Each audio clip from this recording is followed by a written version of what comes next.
Good evening, guys. My name is Vicky David. Welcome back to my channel. If you're watching this on YouTube and if you're watching this on LinkedIn, welcome on my profile.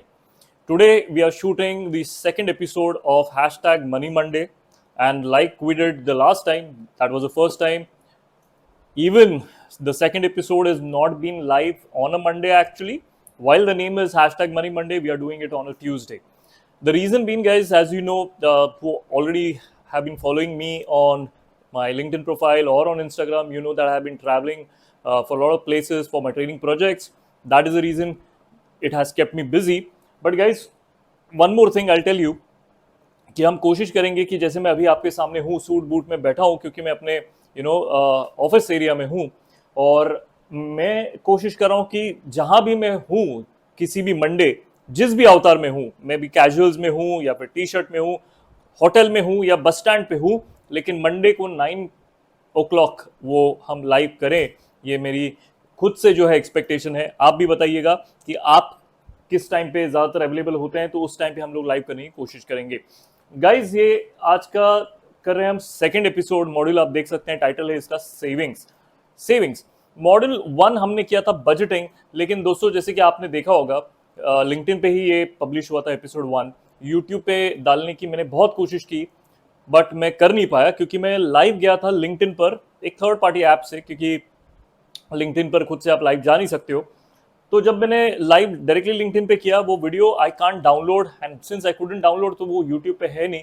But आप जरूर बताइएगा इस episode के बाद में कि जिस तरह से मैं ये शूट कर रहा हूँ क्या मैं दोबारा से एपिसोड 1 जो कि बजटिंग है, that is a basic fundamental and foundation of money management, तो आप चाहते हैं कि मैं दोबारा उसे अच्छे से शूट करूँ तो बताइएगा जरूर कमेंट्स में, मैं शूट करके डाल दूंगा। और यूट्यूब पे एक पूरा प्लेलिस्ट हम बनाएंगे मनी मंडे का, हैशटैग मनी मंडे, और जितनी भी सीरीज हम कर रहे हैं आप देखोगे कि क्या क्या सीक्वेंस है इस मनी मैनेजमेंट के सेशंस की, उसकी प्लेलिस्ट होगी तो आप एक एक करके उसे देख सकते हैं, पास्ट एपिसोड्स भी और आने वाले एपिसोड्स में। तो चलिए शुरू करते हैं। मनी मंडे का कॉन्सेप्ट ये है फाइनेंशियल लिटरेसी वो होती है गाइस कि आप देखोगे कि बहुत सारे लोग होते हैं जो पढ़े लिखे हैं, वेल एजुकेटेड है। By well educated I mean with those who have taken a formal education from a school, college, or higher institution. But when it comes to finance, their decisions are not that great. आपने बहुत सारे लोगों को देखा होगा, हो सकता है कि पार्डन मी पर आपके फैमिली में कोई होगा कि वो काफ़ी अच्छे से उन्होंने एकेडमिक्स अपने क्लियर किए हैं, अपने जॉब पे भी अच्छे से जाते हैं, बिजनेस पे भी जाते हैं, बट जब बात पैसे की आती है तो कुछ डिसीजन आपके परिवार में किसी सदस्य ने लिए होंगे जो सही नहीं थे और उसके वजह से उनको बहुत साल जो है भुगतना पड़ा हो। तो इस फाइनेंशियल लिटरेसी जो सीरीज है हैशटैग मनी मंडे, जो हैशटैग इसका ऑफिशियल हैशटैग है, इसका पर्पस ये है कि जो फाइनेंशियल लिटरेसी कम है इंडिया में उसे हम बढ़ाएं ताकि आप कोई भी फाइनेंस के रिलेटेड डिसीजन लो आपके लिए, आपके फैमिली के लिए, तो उस डिसीजन से आपको पछतावा ना हो। You will be well calculated about what you need to do with your money. हालांकि बहुत सारे कोर्सेस यूट्यूब पे अवेलेबल है, पेड कोर्सेज, बट मेरी कोशिश ये है कि अगर मैं बेसिक्स अगर आपको अच्छे से सिखा दूँ वो भी फ्री ऑफ कॉस्ट, तो आपको पेड कोर्सेज की जरूरत नहीं होगी। मेरा मानना यह है दोस्तों कि जैसे आपके स्कूल में कंप्यूटर क्लासेस होंगे जब आपने एडमिशन लिया था, मेरे ज़माने में तो कंप्यूटर क्लासेस आए थे जब मैं स्टैंडर्ड 7th में था। आज जो है बच्चों को फर्स्ट स्टैंडर्ड में ही कंप्यूटर क्लासेस मिलते हैं। तो गाइस कंप्यूटर क्लासेस में क्या होता है कि टीचर जो है आपको बेसिक, जब बात आती है बेसिक्स ऑफ कंप्यूटर सॉफ्टवेयर, तो उसमें क्लोज, मिनिमाइज, मैक्सिमाइज सिखाया जाता है, स्टार्ट बटन सिखाया जाता है, शट डाउन सिखाया जाता है, एंटर सिखाया जाता है, कीबोर्ड से इंट्रोड्यूस किया जाता है। आप उतना ही सीख लेते हो basic, and once you have learned and acquired that knowledge you can visit any website which is available on the internet. आपको किसी ने फेसबुक की ट्रेनिंग नहीं दी, आपको किसी ने इंस्टाग्राम की ट्रेनिंग नहीं दी, आपको कोई ट्विटर की ट्रेनिंग नहीं देगा, आपको कोई जो है लिंक्डइन की ट्रेनिंग नहीं देगा। हालांकि लोग देते हैं कि लिंक्डइन कैसे चलाए, बट ट्रस्ट मी अगर आपको बेसिक्स पता हो आपको किसी की जरूरत भी नहीं है कि लिंक्डइन को कैसे चलाए टेक्निकली ये समझने के लिए। तो वही कोशिश मेरी है, बेसिक्स में आपके स्ट्रॉन्ग करना चाहता हूं इस फाइनेंशियल लिटरेसी सीरीज में, और इस बेसिक्स से आप जिस तरह से वेबसाइट यूज कर पाते हो उसी तरह से आप सारे डिसीजन आप खुद से ले सकोगे। तो चलिए शुरू करते हैं। जैसे कि आज का सेशन है मॉड्यूल 2 सेविंग्स कर रहे हैं। आगे बढ़ते हैं। सेकंड स्लाइड में आप देखोगे कि यहाँ पे मैंने आपको पूरा जो है बताया गया कि क्या सीक्वेंस होने वाला है। ये पूरे एक साल हम करने वाले हैं, 52 मंडेज करने वाले हैं। उसमें हमने फर्स्ट किया हुआ है बजटिंग। बजटिंग का एक पहला मॉड्यूल था, बेसिक मॉड्यूल था, लेकिन उसमें मैंने कुछ एडवांस बजटिंग टेक्निक्स भी शेयर की थी आप लोगों से। उम्मीद करता हूं कि आपने देखा होगा और आपने पसंद किया होगा, और आप जो है मई की जब आपको सैलरी आएगी तब आप वो बजटिंग इंप्लीमेंट करें। दोस्तों ये जब मैं सीरीज बना रहा हूं, ये खास करके उन लोगों को ध्यान में रख के बना रहा हूं जिन्होंने अभी अभी जॉब स्टार्ट की है। अभी अभी का मतलब ये नहीं कि कल, बल्कि 2 साल पहले, 3 साल पहले, 4 साल पहले उन्होंने जॉब स्टार्ट की है, और ये उनके लिए। लेकिन अगर आप 10 ईयर्स प्लस एक्सपीरियंस हो, 15 ईयर्स प्लस एक्सपीरियंस हो, क्योंकि बहुत सारे मेरे लिंक्डइन के जो कनेक्शन है जो काफी हायर डेजिग्नेशन पे है, मैं देख रहा हूँ उन लोगों ने भी ज्वाइन किया है, उनके पास काफी एक्सपीरियंस है। तो वो भी मुझे कमेंट्स में प्लीज बताएं कि जो मैं यहाँ पे युवाओं को सिखाने की कोशिश कर रहा हूँ, ये कितना अच्छी तरीके से मैं कर पा रहा हूँ। आप अपनी राय भी रखिएगा। तो जैसे कि आप देख सकते हैं, पहला एपिसोड हमने किया था बजटिंग पर। आज हम करने वाले हैं सेविंग्स, और आने वाले हफ्तों में हम करेंगे investment, credit, insurance, retirement planning, financial markets को समझेंगे, और टैक्सेशन को भी हम समझेंगे। आज हम कर रहे हैं सेविंग्स। बजटिंग की मैं आई बटन में या कहीं पर डिस्क्रिप्शन में लिंक दे दूंगा, ताकि आप लिंक्डइन पे जाके आप वो चेक कर सकते हैं। लेकिन वो वीडियो कुछ खास बना नहीं था, मैं दोबारा शूट करूं, बताइएगा जरूर। तो चलिए बटन्स की तरफ। आज के इस सेशन में गाइज हम करने वाले हैं 6 चीजों से फेस टू फेस इंट्रोडक्शन। पहला हम करेंगे इंट्रोडक्शन टू सेविंग्स, क्या होती है सेविंग्स। दूसरा हम जानेंगे कि सेविंग्स और इन्वेस्टमेंट, ये वर्ड आपने साथ साथ सुने ही होंगे, ठीक है। तो सेविंग्स क्या होता है, इन्वेस्टमेंट क्या होता है। जैसे ब्लैक के साथ व्हाइट आता है, डे के साथ नाइट आता है, उसी तरह से सेविंग्स के साथ इन्वेस्टमेंट आता है। तो सेविंग्स क्या होती है, इन्वेस्टमेंट क्या होती है, आज हम कर रहे हैं सेविंग्स, बट उसमें फर्क जरूर जानेंगे। इन्वेस्टमेंट हम अगले दिन करेंगे, अगले एपिसोड में करेंगे। तीसरा हम करेंगे वो है हाउ मच टू सेव, कि एक बार समझ ले कि हम सेविंग्स क्या होती है, कितना सेव करना चाहिए हमें, वो हम देखेंगे। फिर हम जानेंगे where to save, types of saving instrument, कि जब हमने देख लिया कि सेविंग्स क्या है, क्या होती है सेविंग्स और इन्वेस्टमेंट में अंतर क्या है, कितना हमें सेव करना चाहिए, तो हम और कहां सेव कर सकते हैं, और क्या क्या इंस्ट्रूमेंट्स अवेलेबल है वो भी मैं आपको बताऊंगा। उन इंस्ट्रूमेंट्स को समझने के बाद उन इंस्ट्रूमेंट्स के FAB यानी कि फीचर, एडवांटेज और बेनिफिट भी हम समझेंगे। फीचर क्या होते हैं उन सारे सेविंग्स इंस्ट्रूमेंट के, और वो एक दूसरे से किस तरह से एडवांस है, और उनका बेनिफिट आपको एक्चुअली क्या हो सकता है, यही पर्पस होगा पॉइंट नंबर 5 का। और लास्ट में, अंत में हम बात करेंगे कि आपके लिए इन सारे इंस्ट्रूमेंट से what is the right instrument for you. Okay, चल पढ़ते हैं। व्हाट इज सेविंग्स, स्टेटमेंट मैंने लिखी है आपके लिए, पहले वो पढ़ लेता हूं और सिंपल तरीके से मैं बताता हूं आपको। Savings refers to the money that a person और एंटिटी सेट्स असाइड और keeps aside from their income और revenue rather than spending it immediately. It is a difference between a person's income and their expenditure where the excess amount is saved. क्या कहना चाहते हैं यहाँ पे presentation के जरिए, कि सेविंग वो होती है कि एक पर्सन या फिर एंटिटी, जैसे कि कोई इंस्टीट्यूशन या कोई बिजनेस हाउस, अपने इनकम में से या रेवेन्यू में से, इनकम और रेवेन्यू दो अलग चीज है दोस्तों। इनकम वो होती है जो आप मेहनत करके कमाते हो, बिजनेस से जब आप कमाते हो उसमें भी मेहनत लगती है, बट बिजनेस से जो कमाते हो उसे कहा जाता है रेवेन्यू। ओके, तो अगर आप सैलरीड है या फिर आप फ्रीलांसर है, इनकम दे रहा है कोई आपको फिक्स, तो वो इनकम होती है। रेवेन्यू वो होता है जो आप बिजनेस करके कमाते हो। और सेविंग में क्या होता है, जो भी आप कमा रहे हो उसे इमीडिएटली आप खर्च नहीं कर रहे हो, बल्कि उस एक्सपेंडिचर में से जो आप कमा रहे हो, भले वो सैलरीड इनकम की तरह हो या फिर बिजनेस से प्रॉफिट की तरह हो, रेवेन्यू की तरह हो, प्रॉफिट रेवेन्यू अलग है, रेवेन्यू की तरह आपने कमाया, बट आपने उसे तुरंत खर्चा नहीं किया, बल्कि खर्चा करने के बाद जो अमाउंट आपके पास बची है उसे आपने एक जगह लगाया है, रखा है फ्यूचर के लिए, ताकि आपको फ्यूचर में काम आ सके। उस अमाउंट को कहते हैं या फिर उस चीज को कहते हैं सेविंग्स करना, ठीक है। तो बढ़ते हैं आगे, जानने की कोशिश करते हैं कि लोग सेव क्यों करते हैं और आपको सेविंग्स करनी क्यों जरूरी है। ओके, इसके पीछे बहुत सारे रीजंस हो सकते हैं। 4 प्राइमरी रीजंस मैंने आपको रखे हैं स्लाइड्स में। सबसे पहला है इमरजेंसी फंड, ये मेरा फेवरेट टॉपिक है, इसके ऊपर मैं ज्यादा समय लेने वाला हूं। बताइएगा कि मेरी वॉइस क्लियर आ रही है कि नहीं वैसे। तो सबसे पहला है इमरजेंसी फंड गाइस। दूसरा है लार्ज परचेसेस। लार्ज परचेसेस का मतलब क्या है, मान लीजिए आपकी सैलरी 50,000 महीना है और आपको कोई छोटा सा पिद्दी सा फोन खरीदना है, कोई एंड्रॉइड 10-12 हजार रुपए का, तो क्या आप अपनी सैलरी में से 10-12 हजार का फोन खरीद सकते हैं? बिल्कुल खरीद सकते हैं। मान लीजिए आपकी पहली सैलरी आ गई 50,000 रुपए और आपको 12,000 रुपए का फोन खरीदना है, तो क्या आप अफोर्ड कर सकते हैं? बिल्कुल कर सकते हैं। लेकिन मान लीजिए 50,000 आपकी महीने की सैलरी है, आप मार्केट में जाके सेकेंड हैंड कार लेना चाहते हैं जिसकी कीमत 4 लाख रुपए है, क्या आप अपनी पहली सैलरी से वो खरीद पाएंगे? नहीं। हालांकि साल का आप कमा रहे हो 6 लाख रुपए, 50,000 रुपए महीना के हिसाब से, लेकिन फिर भी आप 4 लाख रुपए की गाड़ी नहीं खरीद पाओगे, क्योंकि आपकी सैलरी पहले महीने की आई है और आपके पास उतनी अमाउंट है नहीं। जो आप कमाओगे वो आने वाले 11 महीने में कमाओगे। तो एक होता है लार्ज परचेसेस, पहला होता है इमरजेंसी फंड्स के लिए आपने सेविंग कर रखी है कि कोई इमरजेंसी हो गई तो मैं तब यूज करूंगा। दूसरा है कि मुझे फ्यूचर में कोई लार्ज चीज खरीदनी है, जिसकी मैंने गाड़ी का एग्जांपल दिया। किसी के लिए हो सकता है घर हो, किसी के लिए हो सकता है अपने छोटे भाई या बड़े भाई या खुद की शादी का खर्चा। ये इस तरह से जो चीजें होती है उसे कहते हैं लार्ज परचेसेस। तीसरी जो चीज है सबसे इंपॉर्टेंट, इन्वेस्टमेंट। जैसे मैंने कहा इन्वेस्टमेंट और सेविंग्स अलग है, उसका अंतर हम आगे वाले स्लाइड्स में देखेंगे। लेकिन अगर आपको कोई इन्वेस्टमेंट करनी है, इन्वेस्टमेंट का मतलब क्या होता है? कोई प्लॉट खरीदना है आपको, वो इन्वेस्टमेंट हो गई, क्योंकि उसके और प्राइस आपकी अप्रिशिएट हो जाएगी। जैसे मैंने थोड़ी देर पहले आपको गाड़ी का एग्जाम्पल दिया, अब मैं एग्जाम्पल दे रहा हूं आपको प्रॉपर्टी का, प्लॉट का। क्या होता है दोस्तों?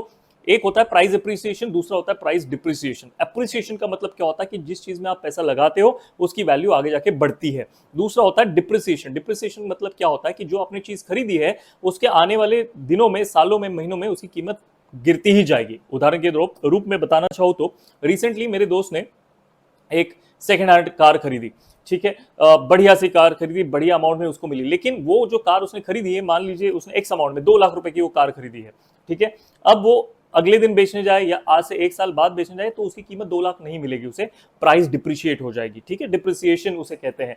मैं चाहता हूं दोस्तों कि एक डेडिकेटेड एपिसोड बनाओ जहां पे फाइनेंशियल में जो जो टर्म्स यूज होते हैं, टर्मिनोलॉजीज होती है, उसके ऊपर मैं आपको एक डेडिकेटेड वीडियो अगर बना के दूं तो बताइएगा जरूर, कमेंट कीजिए तो मैं आपको इंट्रोड्यूस करा दूंगा। लेकिन एक इसका विपरीत एग्जाम्पल भी मैं बताना चाहूंगा। एक मोबाइल भी ले लीजिए, आपने 12,000 का मोबाइल खरीद लिया, आपके 50,000 की सैलरी में से आने वाले दिनों में उसकी कीमत गिर जाएगी, डिप्रिशिएट हो जाएगी उसकी कीमत। लेकिन मान लीजिए आप कोई सक्सेसफुल इंस्टाग्राम इन्फ्लुएंसर है, टिकटॉकर है या यूट्यूबर है, वो 12,000 का जो फोन है आपके लिए इन्वेस्टमेंट हो जाएगी। उस 12,000 के फोन से आप हो सकता है 12 लाख रुपए तक कमा लो। तो प्रोडक्ट मायने नहीं रखता, बट आप उसमें क्या वैल्यू ऐड करने वाले हो और उससे क्या वैल्यू लेने वाले हो, इस पे भी हम फ्यूचर में देखने वाले हैं। तो इन्वेस्टमेंट, मान लीजिए अगर आपको कोई प्लॉट खरीदना है तो ऑब्वियसली ज्यादा डाउन पेमेंट लगेगा, 10% ऑफ द वैल्यू लगेगी, तो उसके लिए आप पहले सेव करोगे, जब वो पैसे आ जाएंगे तब आप इन्वेस्ट करोगे। चौथा हो सकता है रिटायरमेंट या फिर long term financial goal. Retirement planning जो होती है, जो मैं टारगेट ऑडियंस मेरी है, मेरे स्टूडेंट जो है 20 से 25 और 30 साल के अंदर वाले स्टूडेंट है, मैं जानता हूं कि over 99% of people do not plan for the retirement. लेकिन जो 1% होते हैं, जिनके लिए मैं हमेशा कोट यूज करता हूं, everybody can but not everyone will, जो 1% वाले लोग हैं, जो कैन वाले लोग हैं, वो retirement planning, long term planning पहले दिन से करते हैं नौकरी की, ठीक है। तो ये 4 चीजें मैंने बताई कि लोग सेव किस चीज के लिए करते हैं। आप बताइएगा, आपने अगर सेविंग्स की है और इनमें इन चारों में से नहीं है तो किस चीज के लिए आपने सेविंग की? अगर आप पर्सनल नहीं है तो जरूर बता सकते हैं। अब देखते हैं difference between savings and investment.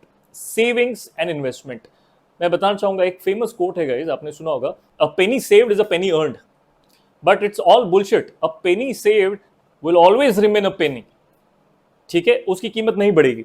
ये स्कूल में आप नहीं सीखते हो, ये कॉलेज में आप नहीं सीखते हो, ना कि ऑफिस में आपको सिखाया जाएगा। जब खुद से जब सारी चीजों को इन्वॉल्व हो जाओगे तब आपको ये एक्सपीरियंस आपको सिखाएगा, जो मैंने सीखा है। Difference between savings and investment वो समझते हैं पहले। सेविंग्स क्या होती है? लो रिस्क होती है सेविंग्स और लो रिटर्न देती है। सेविंग्स होती है लो रिस्क, लो रिटर्न। लो मतलब मैं आपको दे नहीं रहा हूं, इंग्लिश वाले लो की बात कर रहे हैं, LOW, लो रिस्क और लो रिटर्न, ठीक है। इन्वेस्टमेंट क्या होती है? जैसे कि आप देख सकते हैं, हाई रिस्क हाई रिटर्न। मतलब मैं एक सिंपल आपको एग्जांपल देता हूं। आज से जब तकरीबन 16 साल पहले मैंने ट्रेनिंग स्टार्ट की थी मेरे करियर में, फाइनेंस के डिपार्टमेंट में था, उस चीज़ का मैं ट्रेनर था, इंश्योरेंस वगैरह करता था मैं। तो उसमें बेसिक में एग्जांपल देता था कि सेविंग में अगर आप 1 रुपया डालते हो तो 1 रुपए के बदले में आपको 1 रुपया 20 पैसा मिलेगा। ये गारंटीड होता है, लेकिन 20 पैसा ही मिलेगा। आपने डाला 1 रुपया, एक्स्ट्रा आपको मिलेगा 20 रुपया। ये 20 रुपया गारंटीड है, हालांकि कम है। तो रिस्क इसमें कम है। रिस्क इस बात का कम है क्योंकि मुझे पता है कितना आएगा, मैं अनजान नहीं हूं कि 1 रुपया डाल रहा हूं मुझे 20 पैसा मिलेगा या 40 पैसा मिलेगा। I am not unaware, I am aware how much will be my return. That's why the risk is low. Return भी लो है क्योंकि जब आप रिस्क कम लोगे तो रिटर्न भी आपको कम मिलेंगे, ठीक है। ये समझने की कोशिश करते हैं आगे। Investment on the other hand, वही 1 रुपए का एग्जांपल दूं, investment is high risk high return. High risk high return का मतलब क्या है? आज आप 1 रुपया डालते हो सकता है अगले दिन उस 1 रुपए की कीमत 10 रुपए हो जाए, तो हाई रिटर्न तो मिल रहे हैं। But there is no guarantee कि क्या 10 रुपए होगा, हो सकता है अगले दिन आपकी 1 रुपए की कीमत 10 पैसा हो जाए। सो हाई रिस्क है, so no guarantee of return, तो वहां हो जाती है हाई रिस्क। बट एक चीज होती है that is called as return, जब आएगा हो सकता है बहुत बढ़िया आए, जो सेविंग्स है उसके मुकाबले रिटर्न वहां पे बहुत बढ़िया आते हैं। This is the whole concept. तो ये डिफरेंस मैंने आपको बेसिक समझा दिया। Savings low risk low return, investment high risk high return. How much should one save? I know you getting already excited about investment, but guys वो module 3 में होने वाला है। ठीक है, आज हम सेविंग बेसिक समझ लेते हैं। बेसिक अगर आपका स्ट्रांग होगा ना तो धीरे धीरे हम आगे बढ़ेंगे। मैं बोलना चाहूंगा, right now you are a baby and all I am trying to do is through this first module and 2 module feeding you milk. आप फिलहाल सॉलिड मत खाओ, ठीक है? जब आपके दांत आ जाएंगे, जब आपने दूध इनफ पी लिया, जब आपको शक्ति आ गई, जब आपकी बॉडी ने वो प्रोटीन लेके, मिल्क से प्रोटीन लेके आपको कैल्शियम वगैरह मिनरल्स दे दिया, और जब बोन आ गए, टीथ आ गया, जॉ आ गया, तब आप हेवी चीजें मैं आपको दूंगा। इन्वेस्टमेंट के बारे में समझाऊंगा, टैक्स के बारे में समझाऊंगा। धीरे धीरे बढ़ते हैं। चलिए, how much should one save? कितना आपको सेव करना चाहिए? तो कितना सेव करना चाहिए के पहले आप देख रहे हो, before saving anywhere else create a contingency fund. ये बहुत ही इंटरेस्टिंग, मैंने शुरू में बताया था इमरजेंसी फंड पे कि ये मेरे लिए बहुत इंपॉर्टेंट है, इस पे मैं ज्यादा वक्त लूंगा। कंटिंजेंसी फंड क्या होता है दोस्तों? कंटिंजेंसी फंड वो होता है, सेविंग के लिए आपके बहुत सारे ऑप्शन है। आज आप कोई यूट्यूब वीडियो देख रहे हो सकता है मेरा वीडियो देख रहे हो, हालांकि मोनेटाइज नहीं, बट यूट्यूब कभी कभी ऐड डाल देता है और उसका पैसा वो खुद रख लेता है। नो वरीज, ठीक है, they find value in us. But anyway, तो YouTube पे भी आपको बहुत सारी ऐड आ जाएगी कि गाइज ये ऐप आप डाउनलोड कर लो, आप बताओ अप जाएगा डाउन जाएगा, या फिर ये म्यूचुअल फंड में ले लो, इस SIP में ले लो। बहुत सारे लोग हैं जो आपको ज्ञान देते हैं, और मैंने देखा है युवा जो है, ओके, वो कमाना स्टार्ट करता है, पैसा मोटा आता है, समझ में नहीं आता है उस पैसे का क्या किया जाए। या तो वो खर्चा कर देता है, खर्चा करना चालू करता है, क्योंकि स्कूल से लेके कॉलेज तक वो अपने माँ बाप के पॉकेट मनी पर डिपेंडेंट था, और आज जब जो है पैसा ज्यादा आने लग गया तो उसको समझ में नहीं आता क्या करूं इस पैसे का। देखा नहीं होता ना, वो एक शेर है, मुझे पूरा तो याद नहीं, लेकिन क्या नई नई अमीरी दिख जाती है। जो नए नए अमीर बने हैं वो दिख जाते हैं कि अभी अभी अमीर हुए हैं। तो उसी तरह से मैं देखता हूं, जो नया नया जॉब करते हैं वो स्पेंडिंग हैबिट उनकी काफी ज्यादा हो जाती है। या तो 2 किस्म के मैंने स्टूडेंट देखे हैं अपनी लाइफ में, एक्सपीरियंस के हिसाब से बता रहा हूं, या तो जो भी कमा रहे हैं वो पूरा अपने माँ बाप को दे रहे हैं, वो भी गलत है, और दूसरा जो है पूरा का पूरा उड़ा दे रहे हैं, खर्चा कर रहे हैं, या फिर कहीं ऐसी जगह डाल रहे हैं जिसके बारे में उनको पूरी नॉलेज नहीं है। तो हम देखेंगे कि सबसे पहले सेविंग्स के लिए आपको बहुत सारे ऑप्शन आपको आपके माँ बाप देंगे। बेटा FD करा लो, बेटा सेविंग्स अकाउंट में पैसे रखो, बेटा RD करा लो, बेटा पोस्ट ऑफिस में कर लो, वो सारी चीजें बाद में। लेकिन सबसे पहले बेटा कंटिंजेंसी फंड। कंटिंजेंसी फंड क्या होता है कि मोबाइल आपने लिया है ₹1,00,000 का, सैमसंग S अल्ट्रा ले लिया है, एप्पल ले लिया है, जेब में रखा है, बारिश का मौसम है, लेकिन ₹250 का छाता नहीं लिया तो बारिश में जा नहीं पाओगे। हालांकि फोन आते हैं, वाटर रेजिस्टेंट होते हैं, वाटर प्रूफ होते हैं, बट हम इंडियंस हैं, हम रिस्क नहीं लेते, है ना? तो वो ही बात है। छाता 250 का आएगा। छाता is important to protect your phone and your self, ठीक है? बहुत सारे लोग होते हैं बारिश में खड़े इसलिए रहते हैं क्योंकि भीग तो सकते हैं, पिघल नहीं जाएंगे, बट उनका मोबाइल होता है और वो भिगाना नहीं चाहते, या वॉलेट होता है। मैं चाहता हूं कि वो छाता आप पहले खरीद लो। वो उस छाते का नाम है कंटिंजेंसी फंड। कंटिंजेंसी फंड क्या होता है? जैसे कि word contingency, contingency, continuity, continuity fund. Continuity fund का मतलब क्या होता है? जिस तरह की लाइफस्टाइल आज आप मेंटेन कर रहे हो, आज आप जी रहे हो, जो भी आपका स्टैंडर्ड ऑफ लिविंग है, because of the money that you are earning, खुदा ना खास्ता अगर वो इनकम रुक जाए, हम इंश्योरेंस में ना हमको बहुत ज्यादा आदत है, गॉड फॉरबिड, खुदा ना खास्ता, भगवान ना करे, ये सारे वर्ड्स आप हमारे मुंह से सुनोगे। तो खुदा ना खास्ता ऐसी अगर सिचुएशन आ जाती है कि इनकम रुक गई, क्यों रुक गई? बहुत सारे रीजन हो सकते हैं मेरे दोस्तों। हो सकता है आपका एक्सीडेंट हो गया, अपाहिज हो गए, जो जॉब आप कर रहे थे, फील्ड का जॉब कर रहे थे, अब वो फील्ड का जॉब नहीं कर पाओगे, आप डेस्क जॉब करोगे, डेस्क जॉब करोगे, पगार उतनी नहीं मिलेगी, कम मिलेगी। रिसेंट में मैंने एक वीडियो देखा, एक लोको पायलट का एक्सीडेंट हो गया जवानी में। लोको पायलट की सैलरी आपको पता है कितनी होती है? इंडिया में हाईएस्ट पेइंग जॉब है इंडियन रेलवेज में लोको पायलट। उनका एक्सीडेंट हो गया, दोनों टांगे चली गई, बेचारे अपाहिज हो गए, दिव्यांग बन गए, लेकिन उन्होंने विनती की इंडियन रेलवेज में, और वीडियो की भी लिंक में डालने की कोशिश करूंगा, काफी मोटिवेटिंग वीडियो है, 2 मिनट का या 3 मिनट का वीडियो है, कोई शब्द नहीं है, लेकिन आप देखिएगा उसमें उस शख्स ने रिक्वेस्ट की अपने इंडियन रेलवेज को कि आप मुझसे क्लर्क का जॉब दे दीजिए, डेस्क जॉब दे दीजिए, अगर मुझसे वो नहीं हुआ तो मैं नौकरी छोड़ दूंगा। इंडियन रेलवेज ने उनको ऑप्शन दिया, उनकी टेस्ट ली, उनको टाइम दिया, और उन्होंने जो चीज़ें की है, it's been I think more than 10 years that he is already working at a desk as a clerk, but बात यह है कि जो वो कमा रहे थे लोको पायलट की सैलरी में, वो सैलरी उनको यहां नहीं मिल रही है। तो एक हो सकता है आपका एक्सीडेंट हो गया, अपाहिज हो गए, स्टैंडर्ड ऑफ लिविंग मेंटेन नहीं कर पाओगे, उस स्थिति में क्या करोगे। दूसरा हो सकता है एक्सटर्नल रीजन। एक्सटर्नल रीजन मतलब आप कारणीभूत नहीं हो, you are not the reason. External reason such as pandemic. और रीसेंट एग्जांपल लिंक्डइन पे मैं देख रहा था, पैंडेमिक में पहले मंथ में, लॉकडाउन के फर्स्ट मंथ में बड़े बड़े दिग्गज 15 साल 20 साल 25 साल के अनुभवी लोग कॉर्पोरेट में वो पोस्ट डाल रहे थे कि please find me a job, I am out of job, I have a baby to take care of, I don't have money, and I was only thinking only if they had financial literacy, if they were financially literate. जो 25 साल में उन्होंने नौकरी की, हर साल केवल 1 लाख रुपए side में रखते, 25 लाख आज उनके पास होते, 25 लाख अगर होते तो उनको इस स्थिति में, लॉकडाउन जैसी स्थिति में मुसीबतों का सामना नहीं करना पड़ता। They wouldn't have to ask somebody. तो वो होती है कंटिजेंसी फंड। अब दूसरी, कंटिजेंसी फंड कितना होना चाहिए, कितना विक्की कंटिजेंसी फंड कहां रखूं, क्या होता है फंड, कोई म्यूचुअल फंड होता है क्या? नहीं मेरे दोस्तों, कंटिजेंसी फंड वो होता है जो आप खुद क्रिएट करते हो। वो फंड या तो आप वो घर पे पैसा रख सकते हो या तो आप अपने सेविंग्स अकाउंट में रख सकते हो। दोनों में क्या फर्क है वो आगे देखेंगे। तो वो कोई स्पेशल ऐसा डेडिकेटेड फंड नहीं कि आप बैंक में चले जाओ, पीओ में चले जाओ, पोस्ट ऑफिस में, और बोलो भाई साहब मुझे कंटिजेंसी फंड दीजिए, क्या है उसकी वैल्यू। वैसा नहीं होता है, आप खुद क्रिएट करते हो। या तो गुल्लक ले लो, उसमें डाल दो, वो होगा आपका कंटिजेंसी फंड। कितना अमाउंट होना चाहिए कंटिजेंसी फंड में? एकदम वो कहते हैं ना, पेट पे गीला कपड़ा बांध के आपको चलना है, कोई खर्चा नहीं करना है। लोग आपके साथ के देखोगे, आगे बढ़ गए, किसी ने यामा ले ली, किसी ने क्या ले लिया, किसी ने फलानी चीज ले ली, लेकिन वो काम नहीं आएगी। Cash has more value than the smartwatch which your friend is wearing. Don't spend until you have 10 times of your monthly income. तो जॉब लगी, 10 महीने तक आपको पैसा डालना है। मान लीजिए जॉब आपकी हर महीने 1 लाख रुपए, कैलकुलेशन पर्पसेस के लिए बोल रहा हूं, नहीं तो कमेंट से लिखेंगे सर हमको 25,000 के ऊपर की नौकरी नहीं मिल रही। कैलकुलेशन पर्पस, इजी नंबर ले रहा हूं, 1 लाख रुपए महीना है, हर महीने 1-1 लाख रुपए आप जमा करोगे, 10 लाख रुपए आपके अकाउंट में आ गए। जनवरी में आपको जॉब लगी थी, अक्टूबर तक आपने कोई खर्चा नहीं किया, 10 लाख आपको आ गए। अब आप जो है बाकी सारी जगह सेविंग, म्यूचुअल फंड, जो भी खर्चा छोटा मोटा कर सकते हो।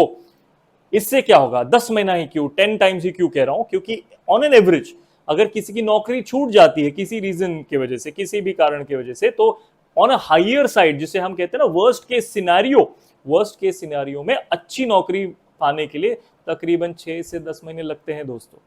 पहली जॉब हो सकता है आपको प्लेसमेंट वालों की तरफ से मिल गई, कॉलेज वालों ने दे दिया ऑफर लेटर, है ना, पूल कैंपस हो गया, भीड़ में शामिल हो गए, ऑफर लेटर मिल गया, ज्वाइन कर लिया। बट दूसरी नौकरी ढूंढना बहुत मुश्किल है। अगर आपको उसमें हेल्प चाहिएगा, career coaching is my primary business, link देता हूं, वहां जाके देखिए मैंने कितने स्टूडेंट्स की हेल्प की है, कैसे मैं करता हूं।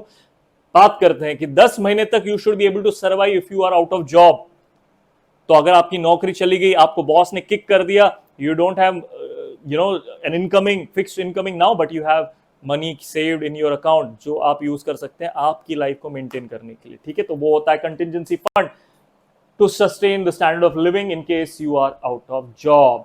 लेकिन 10 गुना सेव करने के बाद, दोस्तों पसीना आ रहा है, माफी चाहता हूं, नर्वस नहीं हो रहा हूं, बस पसीना आ रहा है, सूट भी पहना हुआ है, गर्मी बहुत चल रही है। आपके शहर में क्या टेम्परेचर हो रहा है बताइए कमेंट में। वेयर टू सेव, क्या है विकी सेविंग? ठीक है, 10 महीने का मैंने फंड जमा कर लिया, अब सेविंग मैं कर सकता हूं 10 महीने के बाद? बिल्कुल कर सकते हैं। कहां करूं विकी? तो आपके पास सेविंग में ये सारे ऑप्शंस अवेलेबल है इंडिया में, और इनमें से 90% से भी ज्यादा ऑप्शंस आपके माँ बाप ने यूज किए होंगे। ये ऑप्शंस क्या है पहले देख लेते हैं। स्क्रीन के ऊपर multiple savings options to choose from, गुल्लक, पिगी बैंक, ठीक है, piggy bank, savings account, recurring deposit, fixed deposit, PPF, public provident fund, NSC का लॉन्ग फॉर्म बताइए मुझे जब तक मैं उस स्लाइड पे आऊंगा, इंश्योरेंस, ठीक है, पिगी बैंक है, सेविंग्स है, आरडी है। और ये एक चीज मैं बता दूं आपको दोस्तों कि ये जो मैंने सीक्वेंस रखा है ना, पिगी बैंक से लेकर सेविंग्स, आरडी, एफडी, फिर पीपीएफ, एरो को फॉलो करते जाइए, एनएससी, इंश्योरेंस, ये मैंने जानबूझ के इस तरह से सीक्वेंस में रखा है कि वो सारी चीजें आपको पहली करनी है, कि पहले मैं ये करूंगा, फिर दूसरा वो करूंगा, तीसरा ये करूंगा, और चौथा मैं ये करूंगा। इनमें से मान लीजिए एनएससी को मैंने रखा हुआ है पॉइंट नंबर 6 पे रखा हुआ है, तो एनएससी को आप पहला नहीं करेंगे, आप करेंगे पॉइंट नंबर 6 पे ही करेंगे। कोई रीजंस है उसके पीछे, मैं बताऊंगा क्या रीजंस है।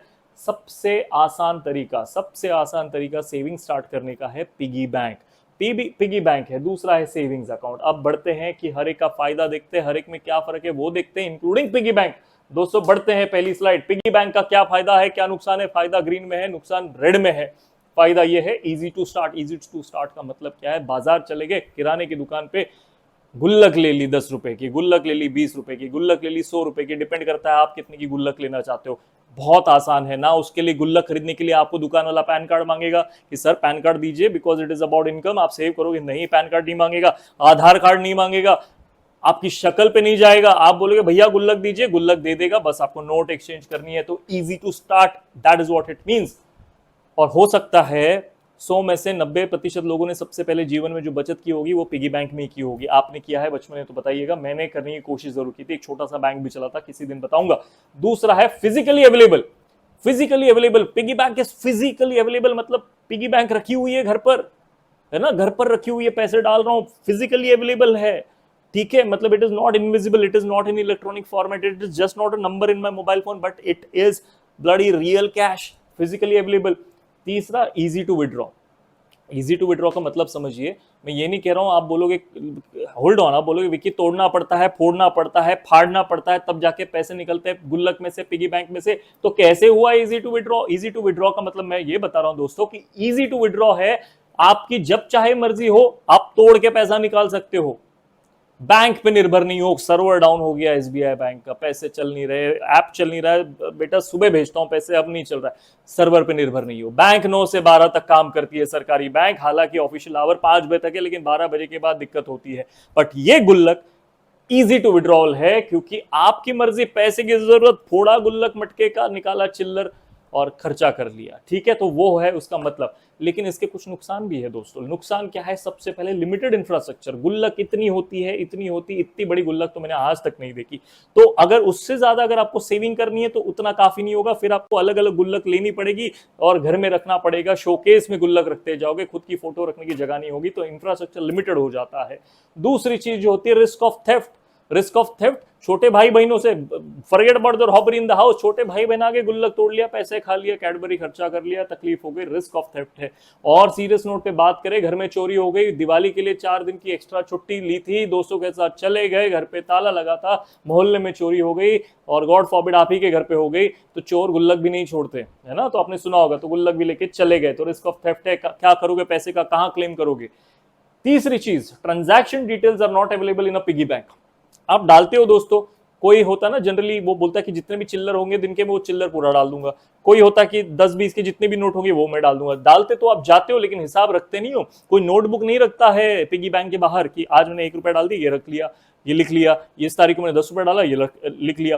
कोई ट्रांजैक्शन की डिटेल नहीं। या फिर आप पिगी बैंक को उठा के नहीं बोल सकते पिगी बैंक कितने पैसे जमा है बताओ बेटा, नहीं कर सकते हो, पिगी बैंक आपको बता नहीं सकता। तो ट्रांजैक्शन डिटेल अवेलेबल नहीं है। जब मुसीबत आएगी पैसा तोड़ोगे, जैसे फिल्मों में दिखाते हैं, फिर हम गिनते जाते हैं, गिनना पड़ता है 1 2 3 कितना पैसा जमा हो गया। सो ट्रांजैक्शंस आपको अवेलेबल नहीं है। चौथी चीज, can not withdraw from elsewhere. घर में पिगी बैंक रखा हुआ है, पूना चले गए, मुंबई में रहते थे, मुंबई में घर है, पूना चले गए, पैसे की इमरजेंसी जरूरत, कैसे तोड़ोगे पिगी बैंक? कैसे तोड़ोगे? पिगी बैंक है ही नहीं। तो can not withdraw from elsewhere, जहां पे पिगी बैंक है वहीं आपके पास पैसे हैं। और सबसे इंपॉर्टेंट चीज, money saved is not a money earned, penny saved is not a penny earned, penny saved is always a penny. जितना आपने पैसा रखा था गुल्लक में, गुल्लक बाबा 4 पैसे एक्स्ट्रा नहीं देंगे, वो उतने ही देंगे जितने आपने डाले थे। So money does not earn any interest. तो गुल्लक के फायदे और नुकसान आपके सामने हैं। बताइएगा, आपने अगर गुल्लक में पैसा रखा हो तो सबसे हाईएस्ट सेविंग कितनी हुई थी आपकी? दूसरा ऑप्शंस आपके पास, सीक्वेंस में जाएंगे मेरे दोस्तों, सीक्वेंस में जा रहे हैं सेविंग्स अकाउंट। बताइएगा मेरी आवाज आ रही है क्लियरली कि नहीं, क्योंकि मैं देख नहीं पा रहा हूं, आपके कमेंट्स में फिलहाल नहीं दे रहा हूं। कमेंट और क्वेश्चन के लिए मैं अलग से सेशन लूंगा या फिर रिप्लाई करूंगा।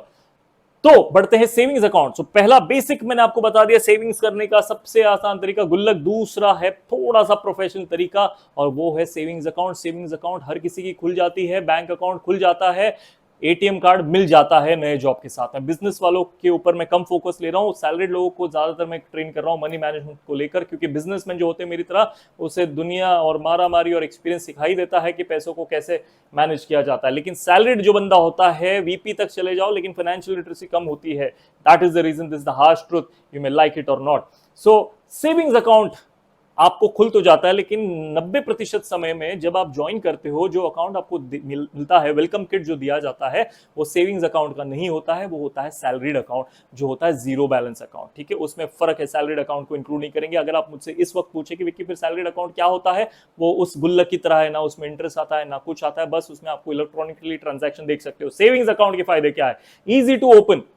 इजी टू ओपन का मतलब क्या है? बैंक में चले जाओ, सरकारी बैंक में चले जाओगे तो एक विटनेस लगेगा, प्राइवेट में जाओगे तो विटनेस लगेगा भी नहीं भी लगेगा, और सरकारी बैंक में भी विटनेस लगे, आप किसी को कोई पकड़ ले बैंक में जिसके हाथ में पासबुक, बेटा साइन दे दो, मुझे भी अकाउंट खोलना है, खुशी खुशी साइन दे देगा। तो इजी टू ओपन है। आपके घर के नीचे बैंक है, आप चले गए, ऐसा नहीं कि बहुत डिफिकल्ट है सेविंग्स अकाउंट खोलना है, बाप रे उसके लिए मुझे कैपिटल ऑफ फाइनेंस मुंबई जाना पड़ेगा, इंडिया में रहता हूं तो वहीं जाके खोलेगा, ऐसा नहीं है। इजी टू ओपन है, कहीं भी आप किसी भी बैंक में खोल सकते हो। Easy to withdraw, unlike piggy bank वहीं निकाल सकते हो पैसा जहां पिगी बैंक है, बट इस सेविंग्स अकाउंट में आपका पैसा डिजिटली, इलेक्ट्रॉनिकली आपके अकाउंट में, आपके मोबाइल में अवेलेबल है। जहां भी जाओ, देश में या विदेश में, डिपेंड करता है किस तरह का एटीएम कार्ड है, आप पैसे कहीं से भी ले सकते हो। पूना में फंस गया, मुंबई में अकाउंट है तो भी पूना से पैसे निकाल सकता हूं। That is what easy to withdraw mean. तीसरी और चौथी इंपॉर्टेंट बात होती है trust of the bank. Trust of the bank का मतलब क्या है? बचपन से मैं देखता आ रहा हूं कि वो बैंक मेरे मोहल्ले में है, कभी डकैती, कभी ताला उस बैंक पे नहीं लगा, कभी बैंक करप्ट नहीं हुई वो बैंक, तो ट्रस्ट है कि वहां मेरे पैसे सेफ रहेंगे। चौथी चीज, अनलिमिटेड इंफ्रास्ट्रक्चर। बैंक कभी आपको मना नहीं करेगी, ट्रक लोड कर भर के पैसे लेके जाओ, कहो कि मुझे मेरे सेविंग्स अकाउंट में डालने, वो हाथ जोड़ के नहीं कहेंगे भाई साहब जगह नहीं है, क्या कर रहे हो, ये नहीं कहेंगे, वो ले लेंगे। तो कोई लिमिट नहीं है इंफ्रास्ट्रक्चर की।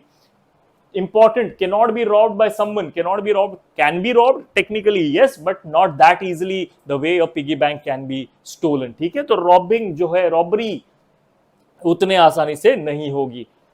Important, other than that, transaction details available, जब चाहो मोबाइल पे ऐप है बैंक्स की, आप चेक कर सकते हो कितना पैसा आया, कितना गया, कितना बाकी है, ट्रांजैक्शन डिटेल्स अवेलेबल है। सबसे इंपॉर्टेंट चीज, सेविंग्स अकाउंट का सबसे बड़ा फायदा, आप बिल भरने के लिए यूज कर सकते हो। बिल का मतलब मैं मोटे मोटे बिल्स की ही बात नहीं कर रहा हूँ, इलेक्ट्रिसिटी गैस बिल की, छोटे छोटे बिल, चाय का खर्चा, सुट्टा का खर्चा, वॉट खर्चा आपने कर लिया, पेटीएम कर लिया, स्कैन कर लिया, सेविंग अकाउंट से आपका गूगल पे लिंक्ड है, पैसे डेबिट हो गए, you are using it to pay the bill.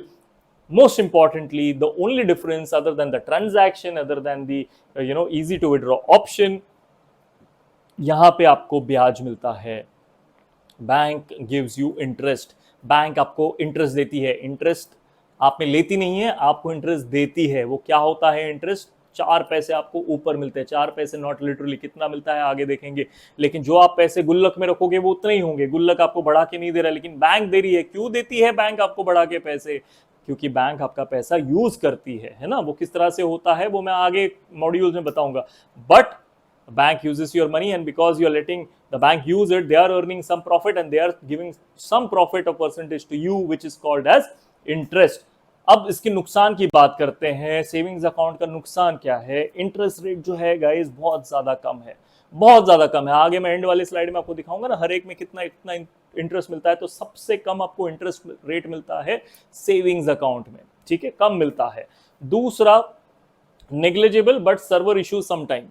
Issues होते हैं, ऐसा नहीं कि नहीं होता है, बट ज्यादातर केसेस में कभी कभी रात को आप देखोगे मेंटेनेंस चल रहा होता है बैंक्स का, सर्वर नहीं चल रहा है, फंस गए तो क्या करोगे? तो but it is negligible is what I have written. तीसरी चीज, sometimes some banks tell you to maintain a minimum balance. सरकारी बैंक 500 से 1000 रुपया मेंटेन करना पड़ता है, प्राइवेट बैंक 10,000 रुपए क्वार्टरली मेंटेन करना पड़ता है। तो there is a compulsion, there is some amount which is required minimum. हालांकि जीरो कर सकते हैं, लेकिन मेंटेनेंस एवरी क्वार्टर में लगेगा। दूसरी बात, charges on withdrawal and services such as alert. बहुत साल पहले तक काफी सारे सर्विसेज फ्री थी, जैसे कि एसएमएस आ रहा है, पता चल रहा है कितने पैसे विड्रॉ हुए, किसने डाले, लेकिन आज ये सर्विसेज कुछ बैंक्स ने चार्जेबल कर दिए, जिसके लिए 50 रुपया 20 रुपया काट लेते हैं आपसे, तो वो चार्जेस है। विड्रॉवल हो सकता है पहले 3 पहले 5 डिपेंडिंग ऑन द बैंक, वो आपको फ्री मिलते हैं। 6 ट्रांजैक्शन 7 ट्रांजैक्शन करोगे तो उसके ऊपर आपको विड्रॉवल चार्जेस लगते हैं। तो होता है ना, अकाउंट में 100 रुपए पड़े, निकालने जा रहे तो 100 रुपए आ नहीं रहे बल्कि 80 हो गए। क्यों हो गए? क्योंकि 20 रुपया काट लिया एटीएम चार्जेस। नेक्स्ट जो नुकसान है सेविंग्स अकाउंट में, इसमें आपको कोई टैक्स का बेनिफिट नहीं मिलता। बैंक आपको कोई भी, या गवर्नमेंट आपको एटीसी का भी बेनिफिट नहीं देगी पैसे रखने के लिए, और जो इंटरेस्ट कमा रहे हो उसको भी टैक्स फ्री नहीं करेगी, वो आपको टैक्स भरना पड़ेगा। चलिए, सेविंग्स अकाउंट खत्म हो गया, सेविंग्स अकाउंट, पिगी बैंक देख लिया। अब बात करते हैं एफडी की। एफडी का क्या फायदा क्या नुकसान? ज्यादा फायदा देख रहे हैं, ज्यादा नुकसान भी देख रहे हैं।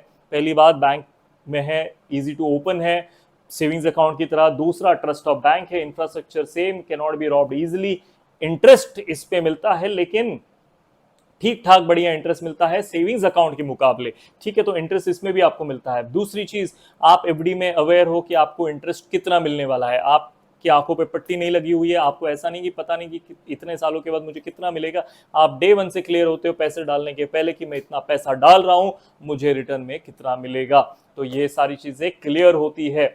दूसरी चीज, safe savings for long term as cannot be broken without penalty। FD और एसडी ऐसे सेविंग्स अकाउंट में क्या फर्क है, एफडी में क्या फर्क है? सेविंग्स अकाउंट में कोई भी टेन्योर नहीं है कि सेविंग्स अकाउंट 1 साल का होता है या 2 साल का होता है, 10 साल, जब तक आजीवन आप हो बैंक के साथ ट्रांजैक्शन कर रहे हो अकाउंट खुला है। एफडी जो होती है वो लिमिटेड पीरियड के लिए होती है, या कितना पीरियड है वो हम आगे देखने वाले, but there is a minimum tenure, तो it can be use as a long term thing as well, ठीक है, कि आपने डिसिप्लिन कर लिया कि मैं उतने साल तक ये पैसे को छूंगा ही नहीं, तो आपने एफडी करा ली उस पैसे की, ठीक है।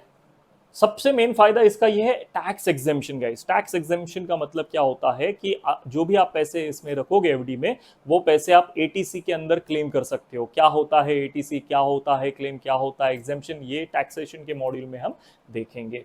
अब बात करते हैं, जानते हैं इसके नुकसान। फायदे हमने देख लिए, नुकसान भी देखते हैं। लो इंटरेस्ट रेट, सेविंग्स अकाउंट की तरह इसमें भी इंटरेस्ट रेट कम है, हालांकि सेविंग्स अकाउंट से ज्यादा है, but other instruments, other options which are there in the market, उसके कंपैरिजन में कम ही है।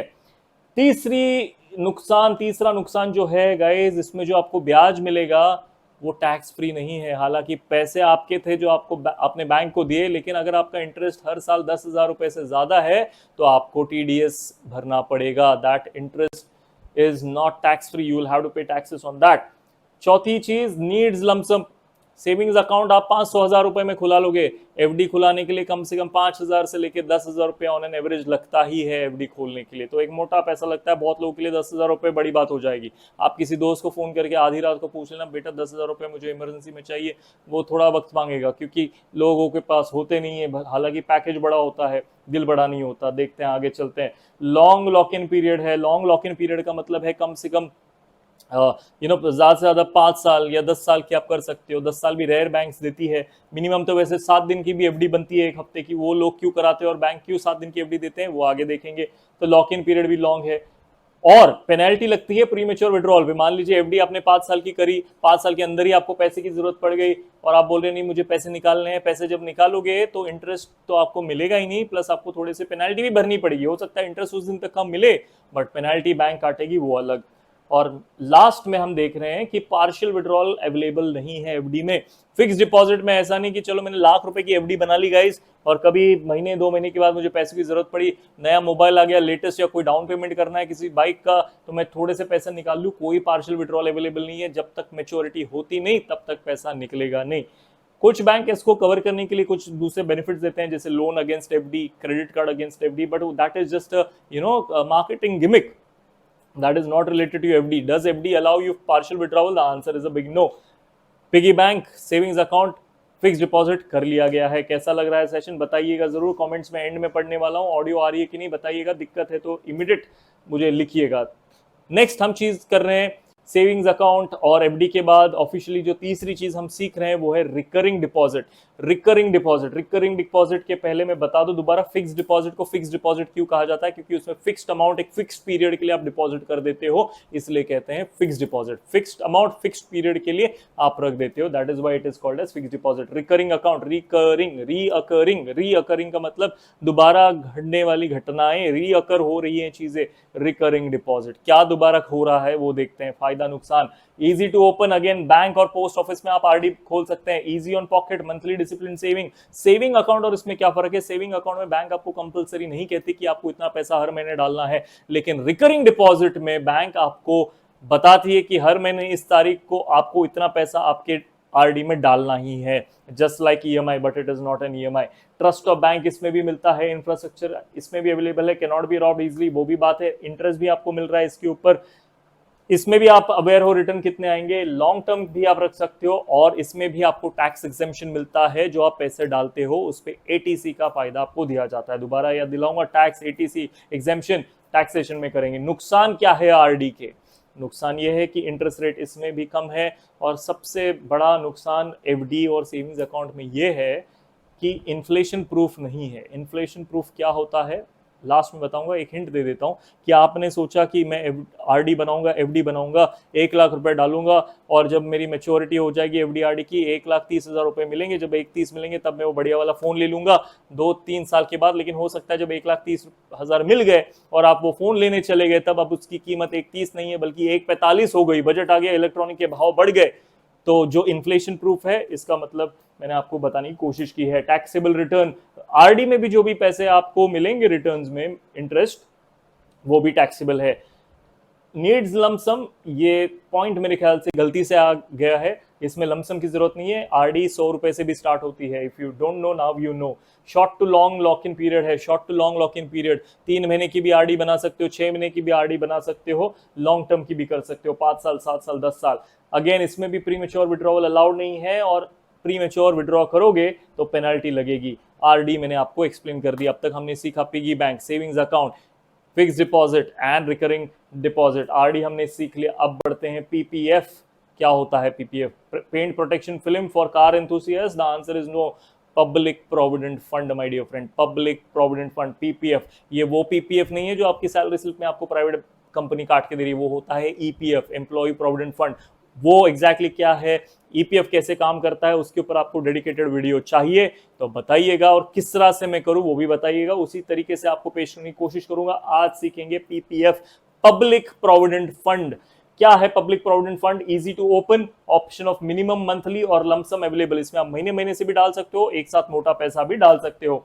Trust of bank and post office. Infrastructure, robbery नहीं हो सकती, इंटरेस्ट आपको मिलेगा। इंटरेस्ट कितना मिलेगा ये भी आपको पता है। और इसमें मिलता है आपको fixed long term lock in period 15 साल का, ना उससे कम ना उससे ज्यादा, 15 साल। एक पीपीएफ के अलावा आप दूसरा बना नहीं सकते हो। मैक्सिमम लिमिट पीपीएफ की 1.5 लाख है, और डिटेल में समझेंगे लास्ट वाली स्लाइड में। तो बहुत सारे इसकी लिमिटेशन है। एक सबसे लिमिटेशन मैंने पहले अभी बता दी, 15 साल ही है इसकी मिनिमम, ना ज्यादा ना कम। नुकसान इसका क्या है? Maximum payment limit is 1.5 lakh.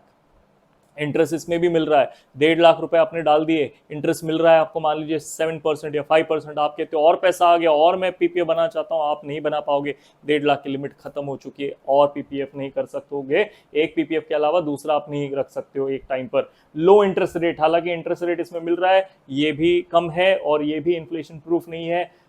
और इंपॉर्टेंट चीज, रिटर्न जो है इसमें टैक्सेबल है। Needs lump sum, sometimes long lock in period, penalty लग सकती है प्री मेच्योर विड्रॉल पर। 5 साल के अंदर अगर आप निकालते हो तो नुकसान आपका है, 5 साल के बाद आपको फायदे हैं। पार्शियल विड्रॉल वैसे अवेलेबल नहीं है जब तक 5 साल खत्म नहीं होते। तो PPF. Last is NSC, actually second last, but मैं इसे लास्ट क्यों कह रहा हूं वो बताता हूं। एनएससी का लॉन्ग फॉर्म मैंने शुरुआत में पूछा था, कमेंट्स में देखने की कोशिश कर रहा हूं, हालांकि जवाब किसी ने सही से दिया नहीं है। एक बंदे का मैंने देखा था, वो कमेंट मुझे मिल नहीं रहा है। एनएससी जैसे कि आप देख सकते हो, नेशनल सेविंग सर्टिफिकेट, जो इंडिया पोस्ट पे मिलता है, ये पोस्ट ऑफिस में खोला जा सकता है। एनएससी नेशनल सेविंग सर्टिफिकेट, ये ठीक आरडी की तरह ही होता है। वही बेनिफिट और वही नुकसान आपको दिख रहे हैं यहाँ पे, कोई भी नया नुकसान या नया फायदा नहीं मिलेगा। एक इसमें डिफरेंस है कि एनएससी आप या तो 5 साल की बना सकते हो या तो 10 साल की बना सकते हो, ना इससे कम ना इससे ज्यादा। तो 5 and 10 years is what it is. Last जो ऑफिशियल चीज है इंश्योरेंस, लेकिन इसका फायदा नुकसान में आज इस मॉड्यूल में नहीं कवर करने वाला हूं। इंश्योरेंस के ऊपर एक वास्ट सब्जेक्ट है, डिटेल्ड सीरीज चलाएंगे हम लोग, ये थोड़ा बेसिक एक बार कवर हो जाए तो इंश्योरेंस की जब बात हमने स्टार्ट करेंगे उस एपिसोड्स में, उस सीरीज में हम देखेंगे उसके क्या फायदे हैं, उसके क्या नुकसान है। लेकिन जिन्होंने मेरा एक एपिसोड देखा होगा रेडीमेड 1 करोड़ बैंक बैलेंस, उनको पता है कि सबसे पहली चीज जो आपने 10 टाइम आपका 10x बना लिया कंटिजेंसी फंड, सबसे पहला भी खर्चा करना है। कहाँ करेंगे खर्चा? आप करेंगे टर्म प्लान पर। टर्म प्लान ले लो पहला, बाद में लेना फोन, बाद में करनी शादी, बाद में लेनी गाड़ी, बाद में जाना उस वेकेशन पे, वो सारी चीजें होती रहेंगी। टर्म प्लान दोबारा मुश्किल हो जाएगा। यंग हो ले लो, क्यों ले लो वो वीडियो की लिंक डाल दूंगा, देखिएगा जरूर। तो इंश्योरेंस आगे बात करेंगे। अब देखते हैं ये सारे options, piggy bank, savings account, recurring deposit, fixed deposit, national saving certificate, public provident fund, इसके बेटा फीचर्स तो ठीक से बता दो, इसका क्या एडवांटेज है, एक दूसरे से कौन सा बेहतर है और इसका क्या फायदा है वो मुझे बता दो। तो अब हम करेंगे एग्जैक्ट कंपैरिजन। कंपैरिजन के लिए मैंने आपको ये बढ़िया सी स्लाइड बनाई है। इसमें हमने इंस्ट्रूमेंट ले लिए सारे। Savings account obviously piggy bank नहीं लेंगे क्योंकि इट इज नॉट रेगुलेटेड। तो savings account, recurring deposit, fix deposit, public provident fund, national saving certificate हमने एक साइड पे लिख दिया। अब हम पता करेंगे उसमें रेट ऑफ इंटरेस्ट क्या मिलता है सब में। दूसरा हम पता करेंगे डिपॉजिट कितना करना पड़ता है, अमाउंट, टेन्योर यानी कि पीरियड कितना है, पार्शियल विड्रॉल कर सकते हैं या नहीं कर सकते हैं। और इसमें और एक स्लाइड जो है पार्शियल विड्रॉल की है, बट वो एक्चुअली टैक्स बेनिफिट, जब तक आप ये देखोगे स्लाइड तब तक ये मैंने करेक्ट कर लिया होगा। ठीक है, तो पार्शियल विड्रॉल नहीं, लास्ट वाला है टैक्स बेनिफिट। तो सेविंग्स अकाउंट सबसे पहला देखते हैं कितना मिलता है ब्याज सेविंग अकाउंट पे। 100 रुपया रखा तो कितना मिलेगा सेविंग अकाउंट में, 3% से लेके 3.5%, यानी कि 100 रुपया आपने रखा महीने भर के लिए या पूरे 3 महीने के लिए, तो कितना देगी बैंक, 3 रुपए बेटा देगी 100 रुपए रखने के लिए, ज्यादा से ज्यादा 3.5 रुपया देगी। लेकिन देगी जरूर, गुल्लक तो उतना भी नहीं देगा। तो ये मत देखो क्या फायदा, ये देखो क्या नुकसान नहीं हो रहा है, गुल्लक में तो मिल भी नहीं रहे, यहाँ तो मिल भी रहे, गुल्लक तो गुल्लक है एक ही जगह पे। ये तो पे बिल्स, याद है ना अभी बोला था कहीं से विड्रॉ कर लो तो कुछ तो मिल रहा है। Beggars are not choosers, 3% to 3.5%, वो फिलोसफी लेके इसमें आनंद आपको ढूंढना है। डिपॉजिट अमाउंट कितना मिनिमम डालना है सेविंग्स अकाउंट में, मैक्सिमम कितना डालना है, देयर इज नो लिमिट। आप 1 रुपया डालो, होता ना कोई 9 रुपया है, 10 रुपए की चाय है, बेटा 1 रुपया ट्रांसफर कर दो, मैं 10 की चाय पी लूंगा, 1 रुपया भी आप भेज सकते हो सेविंग्स अकाउंट में, मैक्सिमम की भी कोई लिमिट नहीं है। बैंक नहीं बोलेगी नहीं 1 करोड़ मत कीजिए, तो भाई साहब क्या कर रहे हैं, नहीं 1 करोड़ कर दीजिए, 100 करोड़ कर दीजिए, बैंक कोई दिक्कत नहीं है। ऑफ कोर्स 50,000 के ऊपर पैन कार्ड नंबर लगता है, वो अलग बात है, but there is no specific limit on minimum and maximum in savings account. Tenure, भाई टेन्योर की बात नहीं, आपका पैसा आपकी मर्जी, जब चाहे निकाल लो, जब चाहे अकाउंट बंद कर दो। सो कोई मिनिमम लॉक इन पीरियड नहीं, कोई मैक्सिमम लॉक इन पीरियड नहीं। Partial withdrawal, partial complete withdrawal आप कर सकते हैं। 1000 रुपया बैंक अकाउंट में पड़ा है, 1000 का 1000 निकाल लिया, लाख रुपया पड़ा है, लाख रुपया निकाल लिया, 10 लाख पड़ा है, 10 लाख निकाल लिया। डिपेंड करता है ऑफ कोर्स एटीएम में पैसे है कि नहीं, और एटीएम कार्ड पे वो लिमिट आपकी सेट है कि नहीं, है ना। नहीं तो 10 लाख तो होंगे, लेकिन एटीएम की आपकी वैल्यू है कि 1 लाख के ऊपर दिन में नहीं निकाल सकते, तो नहीं निकाल पाओगे, चेक कर लेना आपका। उसके ऊपर भी सीरीज करूंगा अगर आप चाहते हो कि एटीएम कार्ड के फंक्शंस और फीचर्स के ऊपर भी वीडियो बना दो, मनी मंडे में हम ये भी कवर करेंगे। ठीक है, कोई टैक्स बेनिफिट मिलेगा नहीं। अब वो कहावत है ना, बच्चे की जान लोगे कि सेविंग अकाउंट 3%, 3.5% भी दो, सारी चीजें भी दो, टैक्स बेनिफिट भी लोगे, पैसा भी कभी भी निकाल लोगे, तो बैंक कैसा देगी टैक्स बेनिफिट, सरकार नहीं देती है इसके ऊपर कोई टैक्स बेनिफिट। आरडी की तरफ बढ़ते हैं, इंटरेस्ट रेट यहाँ पे लगभग डबल के आसपास देख रहे हो आप। रेट ऑफ इंटरेस्ट 4.75 से लेके 6.9% है, और ये rate of interest by the way साल दर साल चेंज होते हैं। वो कैसे होते हैं ये मैं सब आपको बताता हूं, फिर आपको वर्किंग बताता हूं इसकी। डिपॉजिट अमाउंट मिनिमम 500 रुपए आपको लगेगा ही, 100 रुपए की आरडी आप नहीं कर सकते। I think in post office you can, but most of the bank, ये जो डेटा मैं प्रेजेंट कर रहा हूँ ये आईसीआईसीआई बैंक से डेटा मैंने लिया हुआ है। तो डिपॉजिट अमाउंट मिनिमम 500 रुपया ही है, मैक्सिमम कोई लिमिट नहीं है, और अवेलेबल भी नहीं थी इन्फॉर्मेशन, और ज्यादातर लोगों के पास कोई लिमिट नहीं है, बी एड बैंक और पोस्ट ऑफिस। टेन्योर, पीरियड क्या है, पीरियड है 6 महीना और 10 साल।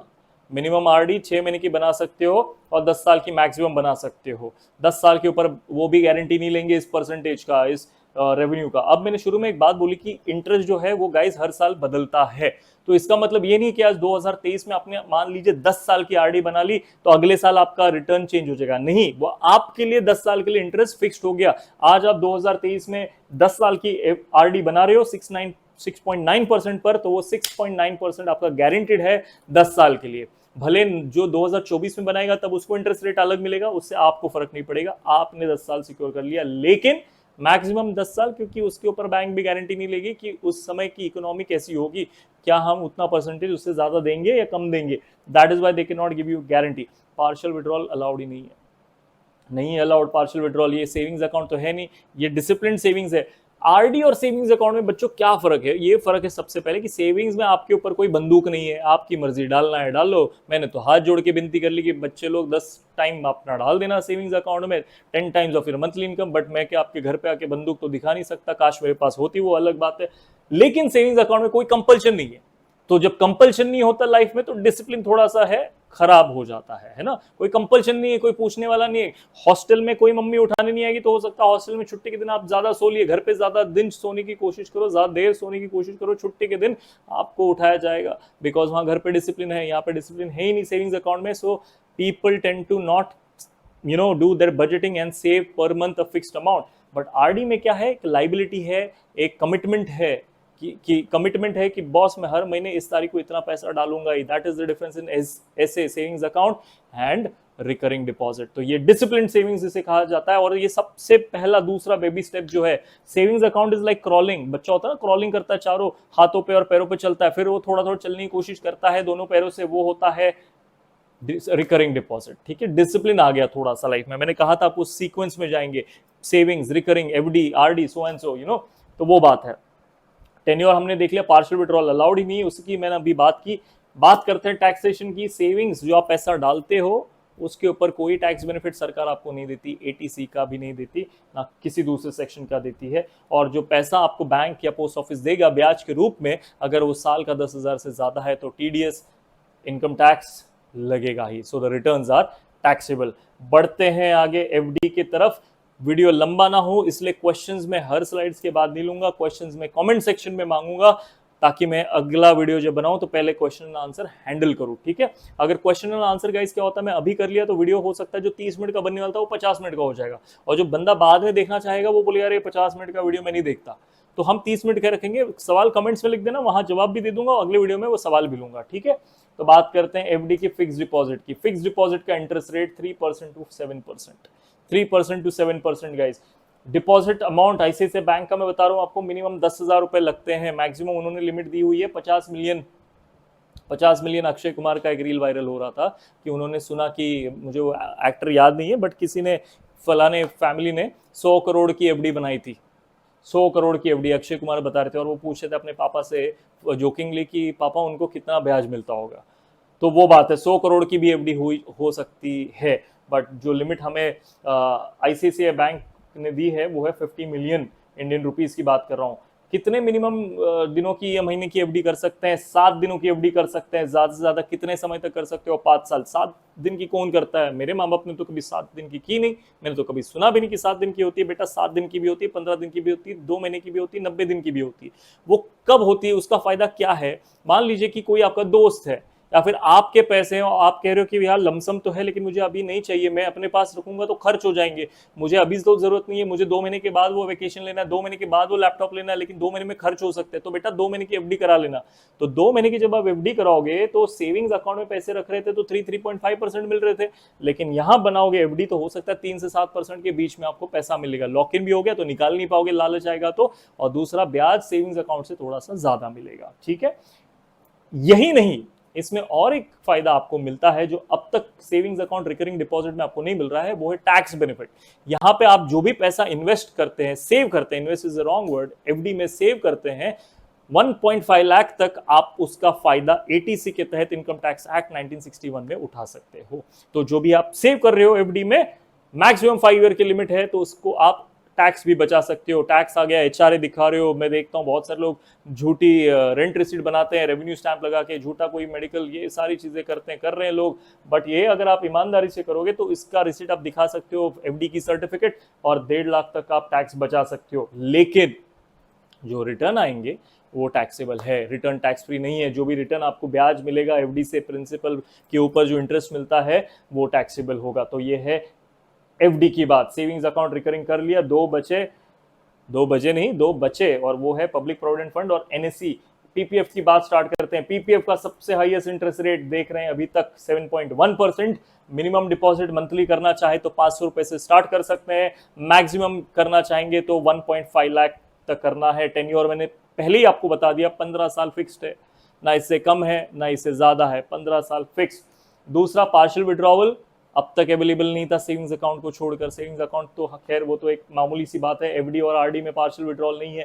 पीपीएफ में आपको पार्शियल विड्रॉल मिलता है, लेकिन 5 साल के बाद।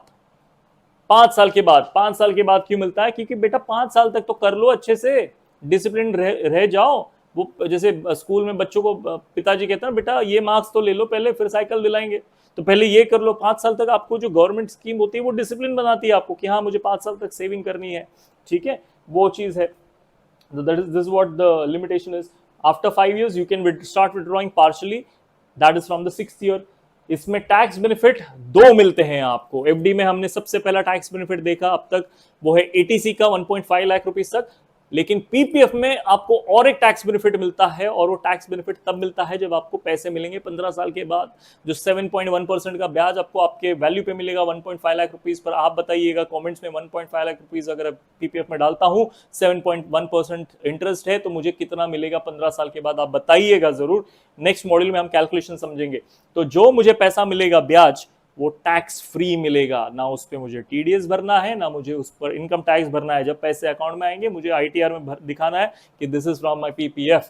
तो वो बात है। तो ये था पीपीएफ का फायदा। टैक्स बेनिफिट के लिए लोग इसको यूज करते हैं। सिक्योरिटी काफी अच्छी है, सेफ होता है, गवर्नमेंट का है, और इंटरेस्ट रेट बाकियों के मुकाबले ज्यादा मिलता है। आखिरी चीज जो बची है वो national saving certificate. Last is always the best. Interest rate 7.7 which is highest compare to the rest, है ना। मिनिमम डिपॉजिट इसमें 100 रुपया कर सकते हैं, और मैक्सिमम के लिए कोई लिमिट नहीं है। मैक्सिमम में आपको सिर्फ ये ध्यान देना है कि मल्टीपल ऑफ 100 करना है। मतलब अगर आपको 100 से स्टार्ट होता है तो 125 रुपया नहीं कर सकते, या शगुन का 101 नहीं दे सकते। अगर उससे ज्यादा करना है तो बेटा नेक्स्ट अमाउंट 200 ही है, उससे ज्यादा 300 है। तो मल्टीपल ऑफ 100 के वैल्यू में आपको जाना है। टेन्योर क्या है? मिनिमम एनएससी बनती है, जैसे मैंने पहले बताया, या तो 5 साल की या तो 10 साल की, यही ऑप्शन है, ना इससे कम ना इससे ज्यादा। हाँ, पार्शियल विड्रॉल इसमें भले जल्दी मिल जाता है पीपीएफ के मुकाबले, बाकी में तो मिलता ही नहीं। पीपीएफ में 5 साल के बाद मिलता है, एनएससी में बेटा 1 साल के बाद आपको पार्शियल विड्रॉल की ऑप्शन मिलती है। टैक्स बेनिफिट ठीक एफडी की तरह कि जो पैसा डालोगे उसके ऊपर टैक्स एग्जेम्पशन मिलेगा, एटीसी के अंदर 1.5 लाख रुपए तक का, लेकिन जो रिटर्न्स आपको मिलेंगे वो टैक्सेबल होंगे। अब गाइज मैं एक चीज आपको बताना चाहूंगा, हालांकि ये सारा कुछ हमने कवर कर लिया, फीचर्स भी देख लिए, एडवांटेज भी समझ लिया, बेनिफिट भी समझ लिया। इससे पहले कि हम ये देखें कि भाई साहब मेरे लिए कौन सा बढ़िया है, एक चीज मैं बताना चाहूंगा, ये इंटरेस्ट रेट क्यों देती है bank? How does a bank give the interest? Simple, you give the bank your money as a deposit, they use that money, they don't keep it धूल लग रही साफ करेगी बैंक, नहीं, ऐसा नहीं करती। बैंक को पैसा लेती है आपसे और मार्केट में देती है, मार्केट में लोन्स के लिए लेती है, इंफ्रास्ट्रक्चर के हिसाब से लगता है, देश को पैसा देती है बैंक, है ना। बैंक जैसे आप देखते हो, बैंक ने लोन दे दिया फलाने प्रोजेक्ट के लिए, तो बैंक कहां से पैसा लाती है? आपसे मुझसे लेती है डिपॉजिट के रूप में। और जब बैंक उसके ऊपर इंटरेस्ट कमाती है लोन पे पैसे देके, आपको तो पता है इंटरेस्ट रेट पर्सनल लोन पे कितना है, कंज्यूमर लोन पे कितना है, बिजनेस लोन पे कितना है, ज्यादा इंटरेस्ट रेट होता है ना। तो 13% का पर्सनल लोन पे इंटरेस्ट ले लिया तो बैंक थोड़ा परसेंट रख लेती है, आपको थोड़ा परसेंटेज दे देती है। That is how it works. अभी 3% से लेकर 7% के हमारे पास ऑप्शंस अवेलेबल है, सेविंग से लेकर एनएससी तक। तो ये बेटा परसेंटेज कम क्यों है, किसी में ज्यादा क्यों है, और ये ज्यादा है या कम? विकी आप शुरुआत से बता रहे हो लो इंटरेस्ट लो इंटरेस्ट लो इंटरेस्ट, मतलब इतना कम क्यों है? तो मैं बताता हूं, आप अपने पिताजी से पूछिएगा या मम्मी से पूछिएगा, जब उन्होंने उनकी सबसे पहले एफडी की होगी तो उनको इंटरेस्ट रेट कितना मिला होगा, वो बताएंगे लगभग 10 से लेके 15% के बीच में उनको इंटरेस्ट रेट मिला होगा। जितना आप हिस्ट्री में पीछे चले जाओगे, जितना आप बैक फ्लैशबैक में जाते जाओगे, एफडी की रेट ज्यादा थी, 8%, 9%, 10%, 12%, 13%, 17%, 1970 के पास चले जाओगे तो और ज्यादा। क्यों ज्यादा तब है और अब क्यों कम हो रही है? आप बोलोगे विकी ये तो ज्यादा है, ठीक ठाक है। नहीं बेटा, आने वाले 5 साल में और परसेंटेज कम हो जाएगी। ये जो 7% या 4% आपको मिल रहा है वो और कम हो जाएगा, 3%, 2%। ये कम क्यों हो रहा है, आगे क्यों कम होगा, और पहले क्यों ज्यादा था? देश जो डेवलपिंग है वो ज्यादा इंटरेस्ट रेट देते हैं। डेवलपिंग नेशंस को लगता है पैसा, है ना, पैसा लगता है डेवलपमेंट के लिए। तो जब ज्यादा पैसा लगेगा, लोन की डिमांड ज्यादा है, तो इंटरेस्ट रेट भी ज्यादा है। When the demand is high, the supply is less, तो फिर you get the benefit more। जो डेवलप्ड कंट्रीज की अगर मैं बात करूं आपके सामने, चाइना, यूएस और बाकी जापान फॉर दैट मैटर, और ये सारी यूरोपियन कंट्रीज जो डेवलप्ड कंट्रीज है, वहां पे इंटरेस्ट रेट 1% है, 1.5% है। तो अगर आप उस देश में पैदा हुए होंगे और अगर वहां एफडी बनाओगे, आरडी बनाओगे वहां पे, तो ये इंटरेस्ट रेट चल रहा है 1%, उसके मुकाबले 4% फिर भी ज्यादा है। और कुछ देश तो ऐसे हैं, including Switzerland for that matter, जहां पे आप एफडी देते हो, बनाते हो, और बैंक को आप ब्याज देते हो कि बेटा ये ब्याज लो, मेरा पैसा रखो आपके पास, -1%, -2%, -3%। जो और डेवलप्ड कंट्रीज है, India is still a developing country, but बहुत जल्द डेवलप होने वाला है ना। तो जैसे जैसे डेवलपमेंट बढ़ रही है, देश को पैसे की जरूरत ही कम पड़ रही है, जैसे जैसे पैसे की जरूरत कम, वैसे इंटरेस्ट रेट भी कम। तो ये होता है फंडा। जब तक ज्यादा है, अगर आपको कम लग रहा है बेटा, अभी आपको क्लैरिटी दे दी कि बाकी देशों के मुकाबले कितना है। पाकिस्तान का इंटरेस्ट रेट आप गूगल करिए, आप शॉक हो जाओगे। मेरे ख्याल से 15% के भी ऊपर है फिलहाल। जहां तक मैंने लास्ट चेक किया था, 50 more than 15% on FD, because that country needs money for development. तो that is the game, you know, demand supply समझ गए जिस दिन, मनी मैनेजमेंट समझ जाओगे। अब इंपॉर्टेंट चीज, which is the right instrument for you, which is the right instrument for you, कौन सा सही है इनमें से, किन में से, ये Vicky, these options, savings account, RD, FD, PPF, NSC, इसमें से मेरे लिए कौन सा सही है? बेटा तुम्हारे लिए सही सब है, लेकिन उस सब का मतलब है, एक वर्ड यूज करूंगा, वो होता है डाइवर्सिफिकेशन। डाइवर्सिफिकेशन का मतलब क्या होता है? मैं देखता हूं लोग क्या है, बहुत सारे लोग हैं प्रेरित हो जाते हैं कोई सीरीज देख के।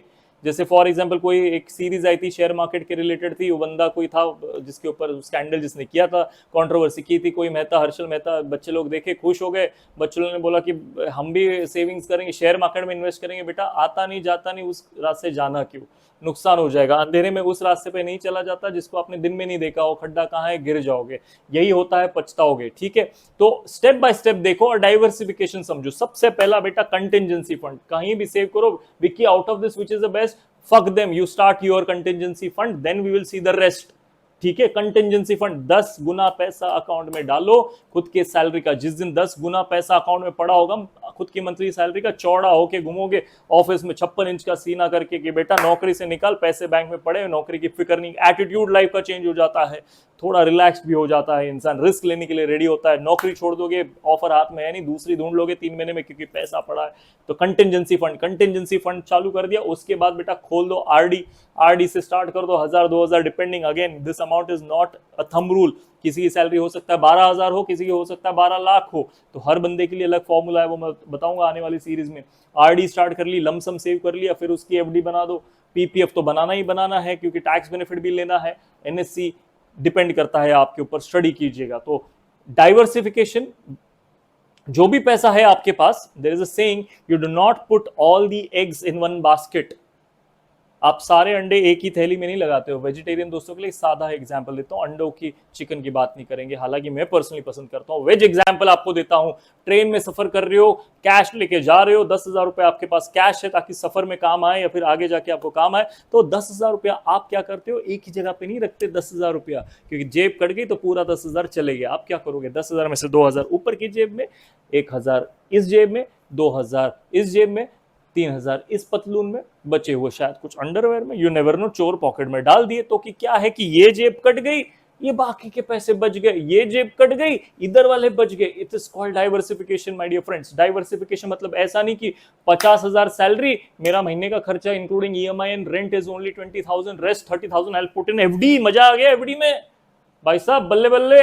नहीं, उस 30,000 को बेटा स्प्लिट करो, 5,000 की एसडी ऐसे savings account 5,000, RD 2,000, FD save, lump sum you put, PPF डालो 7,000 महीना, डिपेंडिंग, यू नो, 1.5 लाख की लिमिट है, वैसे ही आपको समझ के लेना है। रफ कैलकुलेशन दे रहा हूँ, थोड़ा कुछ एनएससी में डाल दो, डाइवर्सिफिकेशन करो। Never put all the eggs in one basket, एक जेब में सारा पैसा नहीं, डूब गया नुकसान हो जाएगा। So this is what I would suggest. But आप बताइएगा इनमें से आपको कौन सा पसंद आया, प्रेफर्ड आपका कौन सा है, टैक्स इसमें क्या बेनिफिट आपको लेना है, डिपेंड करता है, उस तरीके से आपको आगे चलना है। समरी की ओर बढ़ते हैं। जिन्होंने लेट ज्वाइन किया उनको मैं बता दूं, जो अब तक जुड़े हैं उनको हाथ जोड़ के धन्यवाद। हमने ये सारी चीजें आज समझी, वो है इंट्रोडक्शन टू सेविंग्स, कि सेविंग्स किस चिड़िया का नाम है। बजटिंग तो हमने फर्स्ट एपिसोड में देख लिया, आज समझा सेविंग्स किसे कहते हैं, फिर हमने समझा सेविंग्स का अंतर, लो risk low return is saving. Investment में जाएंगे तब जब हम अगले एपिसोड में बात करेंगे उसकी, लेकिन अंतर समझ गए, investment high risk but high return. How much to save, कितना करना चाहिए सेव, वो भी हमने देखा। सबसे पहले कंटिजेंसी फंड हमने देखा, वेयर टू सेव, 5-6 चीजें हमने देख ली, पिगी बैंक से लेकर पीपीएफ तक। फिर हमने तीनों का जो है, पांचों का जो है एफएबी, फीचर्स, एडवांटेज और बेनिफिट समझ लिया। एंड लास्ट में मैंने आपको राय दी, ऐश्वर्या वाली नहीं बल्कि फाइनेंस की, which is the right instrument for you, which is the right instrument for you. अब जो भी आपके सवाल होंगे कमेंट सेक्शन में डाल दीजिएगा भरपूर। एक से ज्यादा भी कमेंट कर सकते हैं, एक से ज्यादा सवाल भी पूछ सकते हैं, पैसा कोई लगता नहीं, यूट्यूब वाले देते नहीं, मैं जवाब दूंगा आपको उन सवाल का, ठीक है। अगले एपिसोड में वो सवाल इंटरेस्टिंग होंगे तो वो भी कवर करेंगे। मजा आया है एपिसोड में और सीरीज में इंटरेस्ट है तो आगे हम ये करने वाले हैं। आगे हम क्या करने वाले हैं, investing will be the next episode, कि क्या होती है इन्वेस्टमेंट, क्या होता है सेविंग्स के अलावा। तो लो इंटरेस्ट से कुछ मजेदार बताओ विकी, कुछ मसाला, कुछ तड़का भड़का दिखा दो इन्वेस्टमेंट, वो कर लेंगे अगले मंडे। और आने वाले बाकी सीरीज में credit, insurance, retirement planning, financial market, taxes भी देखेंगे। आपका फेवरेट टॉपिक क्या है बताइएगा जरूर। दोबारा thank you so much for watching. This is hashtag your trainer for life. You watch me on hashtag Money Monday in the series Financial Literacy by Vicky David. Bye bye. Take care.